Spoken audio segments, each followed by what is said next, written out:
I just gotta keep it 100 and say that the Venture Brothers was too good to be on TV, and it is with a heavy heart that I gotta say goodbye to one of my favorite shows in the last 10 years. That's how long I've been watching it. And it had such a unique way of intertwining a lot of like Hanna-Barbera style characters along with other characters that are, obviously remakes of nostalgia era cartoons, but it just made everything seem so simple and complex at the same time. And not only that, the dialogue and the story on its own had so many layers and so many intertwining different outcomes that it just was above the rest when it comes to animated stories.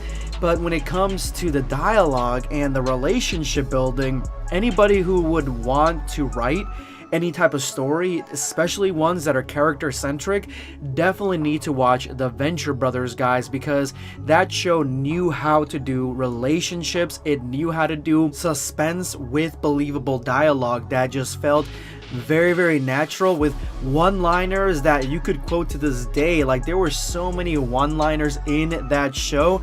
It was so funny, man, and the storylines were great. I mean, the last season was phenomenal. You guys can go ahead and catch Venture Brothers on Hulu, I believe is the one that has it on right now. That's where I caught up with it. So it is with a heavy heart that I gotta say goodbye, and it sucks because there are so many animated shows that are meant and geared for adults that don't have the same level of intelligence and same level of maturity that the Venture Brothers had, and they all are focused in that same Seth MacFarlane, Family Guy, American Dad demographic. I mean, there's a new one on Netflix called Hoops, and I thought I'd give it a try because I thought that the trailer looked kind of, I thought the trailer looked kind of funny in a sense. Like, there were some little jokes that I was like, oh, that's pretty good.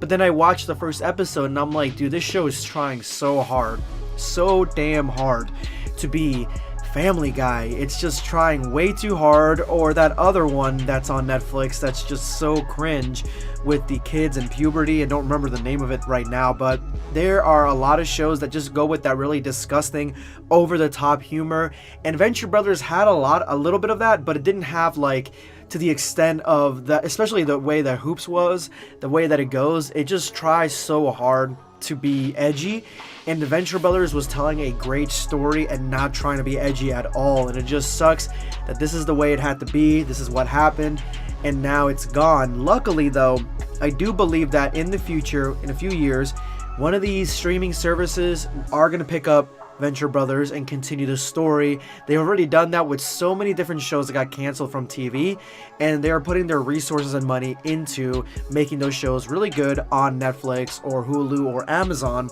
And I'm just 100% for that because Venture Brothers was too good to be on TV, similar to Rick and Morty. Rick and Morty is way too good to be on TV. Like, TV is a dinosaur. It should be long gone in our distant memories, and I guarantee you it will not survive the next 10 years, not in its current state at all.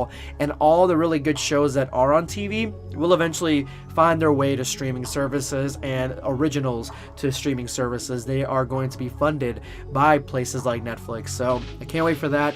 RIP Venture Brothers. Hopefully you guys can come back and finish the story, continue the story, and I'll be able to see exactly what happens from the ending of the last season. Thank you guys so much. If you liked anything you heard, hit that subscribe button. This is going to be Sunscape signing off. Take care, guys.